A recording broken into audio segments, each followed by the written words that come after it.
What does it mean to carry such an iconic name? It's one of the most iconic names in history. Well, I've always looked at it as a true blessing and an honor. You can look at something as a blessing, or you can choose to look at it as a burden. And I choose not to look at what could be a burden. And the only area where it could be a burden, and I have to say, I think my mother sort of helped to liberate me as a child, because she used to say to me that you don't have to go to Morehouse College as your father did, although I did go to Morehouse. You don't have to be a minister as your father was. I have not been called to the ministry. You don't have to be a civil rights leader as your father was, but I have engaged in civil and human rights activities. But she told me, just be your best self. And whatever that is, we will support you and undergird you and give you whatever we can to lift you up. Now, that was liberating, because if I woke up every day trying to be Martin Luther King Jr., I would fail miserably. And so I was thankful that Mom raised me in a way of liberation so that I could be the best Martin that I chose to be, whatever that was.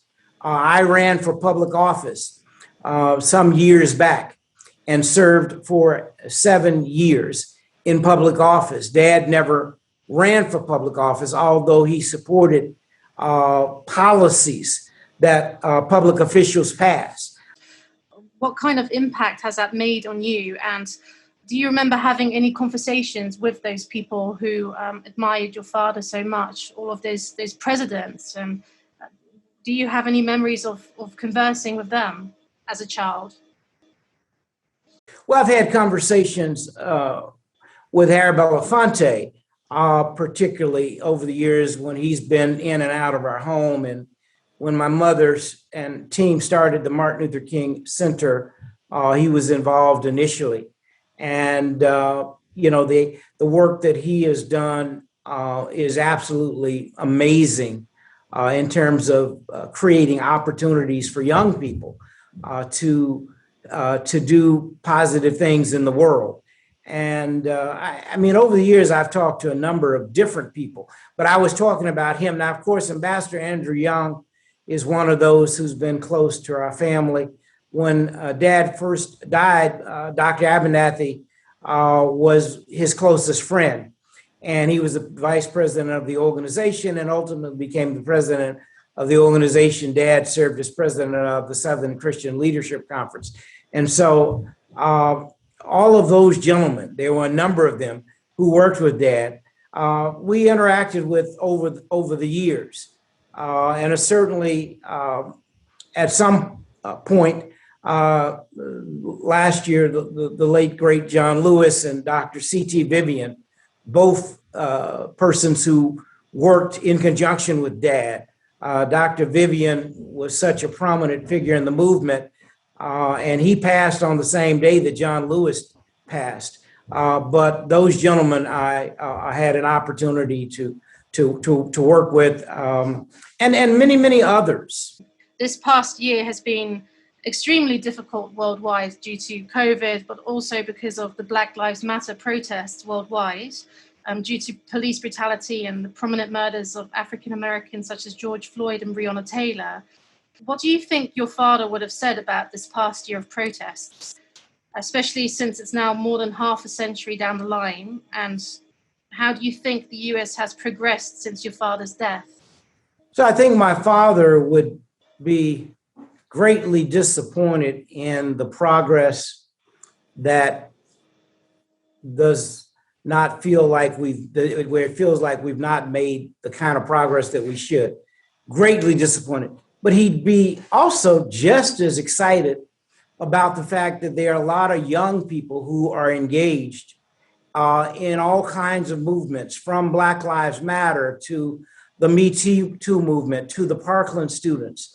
And even he'd obviously be extraordinarily proud of his granddaughter, Yolanda Renee, because she is an activist in her own right, a social justice activist. And this is not something that Arndrea and I have pushed on her. This is something that was placed in her heart as a child. I remember at about 2 or 3 years old, the oldest was 3, but it probably was 2, when she first began to realize that there were people on our streets who were homeless. And she has wanted to do something about homelessness and poverty since she was 1 or 2 years old, about 2 years old. And that, of course, led to the whole issue around gun violence. And I might add, she participated in the March for Our Lives demonstration.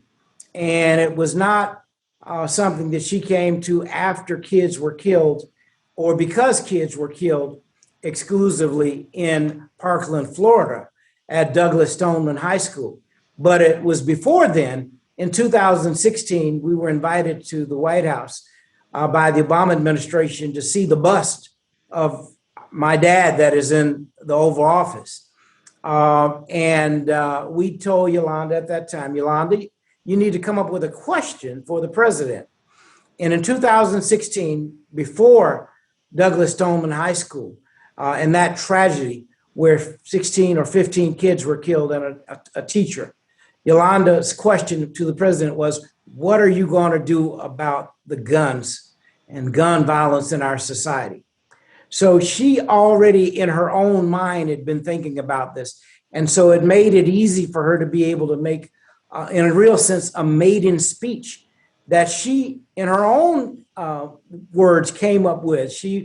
Arndrea was attempting to suggest when we got to the March for Our Lives. In fact, we learned 2 hours before that actual demonstration that day that she was going to be able to speak. We didn't know before we were going to go as a family because we supported the issue. And Yolanda told her mother and me, I know what I'm going to say. I don't need your help. And say it like that. Well, the lady true. doesn't sound like this. Well, I don't. But I want to give context. She did not need a lot of assistance from us, and she told us what she was going to say, and it was quite profound. And once she said it, and the world saw it, it was awesome. As the son of the most iconic African-American civil rights activists of all time, what would you say to those policemen who are accused of police brutality and the murder of African-Americans today?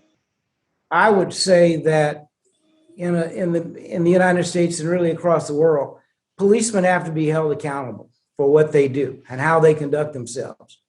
And in communities, what is needed, oftentimes policemen come from communities where they don't live.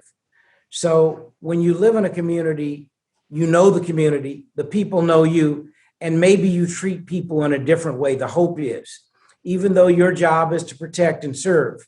Now, the world saw that what this officer did to George Floyd was not protecting and serving, but he was the judge, the jury, and the executioner all in one.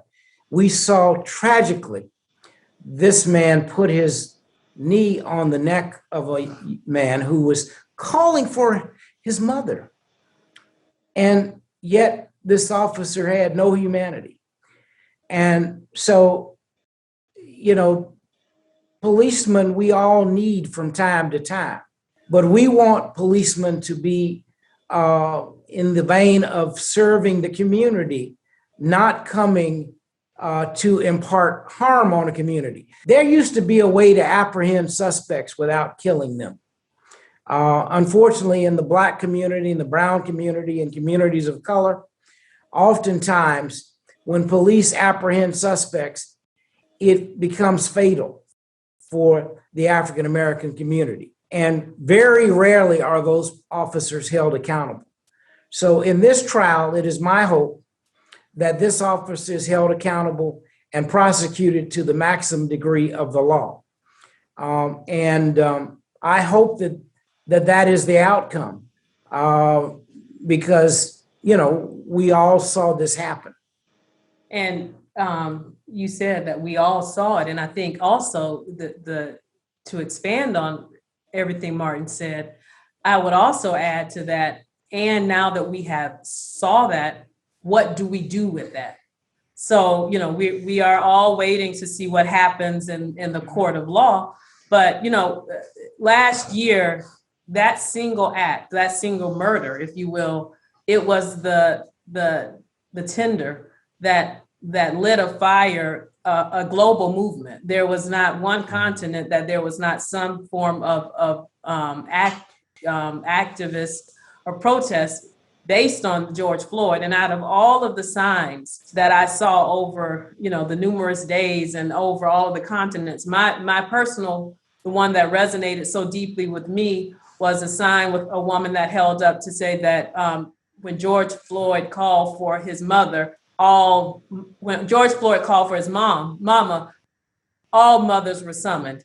And that to me indicated that not only if you were a mother or however you are a mother, but that mothering spirit that is in all of us and that is in the very ethers of which all of us abide at that moment, that was a watershed moment. And that calling came to all of us. And so now I think the question for all of us and for each one of us, for each one of us individually and for all of us as a society is now that we have seen that, what are we going to do? What are we going to do? What is our part in creating a beloved community? What is our part in dismantling systemic racism? What is our part in standing for peace, justice, and equity? What is our part in protecting children? What is our part in solving all of these issues that perhaps for whatever reason, a lot of people were uninformed or hadn't seen, but now that you have seen it, what can we do about it? And I think that there are so many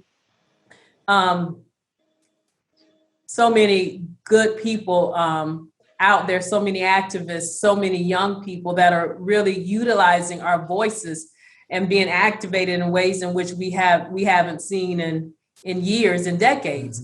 And I really firmly believe that this is really the beginning of something monumental. And we're really at the very beginning stages of the phase that Martin's father talked about. He talked about that the first phase of the movement, the freedom movement here in America would be for civil rights. And he said the second would be for genuine equality. And I believe that is where we are in our nation in the US and all around the world.